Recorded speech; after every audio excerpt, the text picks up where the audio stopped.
Hello, my name is Zui Gleaves, aka Lagoon, and today on References, we're going to be looking at fashion's direct response to 9/11. Now, from the limited amount of research that I've done, I've kind of identified that there were two different kinds of routes that designers took directly in the aftermath of 9/11. Classic American brands made a point of making work and clothing and collections that felt nationalistic and patriotic, seeking to create a sense of hope and create clothes that were inspired by this idea of unifying and the idea of one nation under the flag. Ralph Lauren created a limited edition 9/11 sweater in 2002. Oscar de la Renta, who showed his collection later on September 17th, 2001, showed his collection with models wearing black armbands with the American flag on the sleeve. And French designer Catherine Maldarino created the American flag dress just before 9/11, which, in the wake of 9/11, became an enormously popular garment that was sold in Bergdorf Goodman and seen in the window.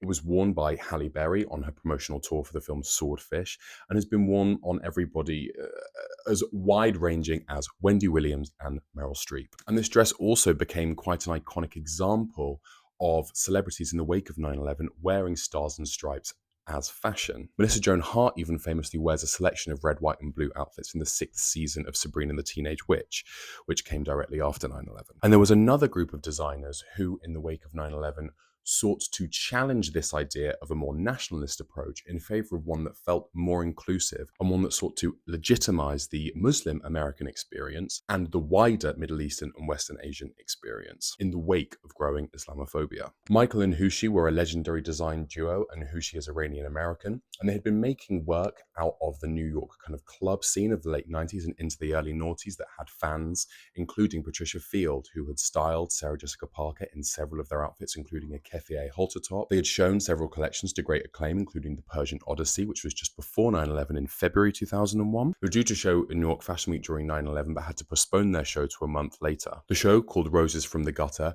had quintessential aspects of their aesthetic, which involved a lot of Iranian and punk themes. But the brand struggled to stay afloat in the wake of 9/11, in part due to rising anti-Muslim sentiments and Islamophobia that was growing in America. For a brand whose aesthetics celebrated so much of what it meant to be Iranian and kind of wider Middle Eastern culture and aesthetics, it couldn't survive in the wake of this kind of new nationalistic approach that fashion was taking. Miguel Androver, who had shown in New York for a few seasons, always had runway shows that were diverse, and his work had always taken inspiration from this kind of more global idea of dressing, but specifically looking at countries in North Africa and Western Asia for inspiration and aesthetic, in a way which I think a lot of people nowadays see as being celebratory instead of being culturally appropriative. His Spring-Summer '03 collection that was shown the year after 9/11 was purposefully a New York-inspired show with people wearing New Yorker caps and seemed inspired by the dress of North Africa and Western Asia. In doing so, it felt like a very quiet yet considered response and rebuttal to a fashion industry that was growing in its Islamophobia. And in Paris, Jun Takahashi, for his Spring-Summer '03 collection,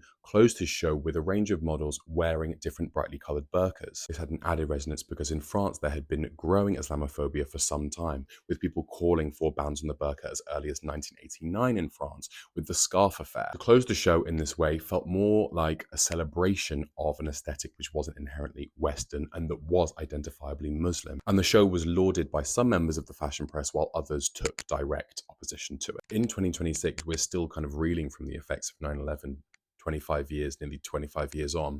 And I've found through doing this research, it's so interesting to look specifically at how culture has responded to these moments. This is obviously just a small reflection based off research that I've done, but as always, I hope you enjoyed and go check these designers out.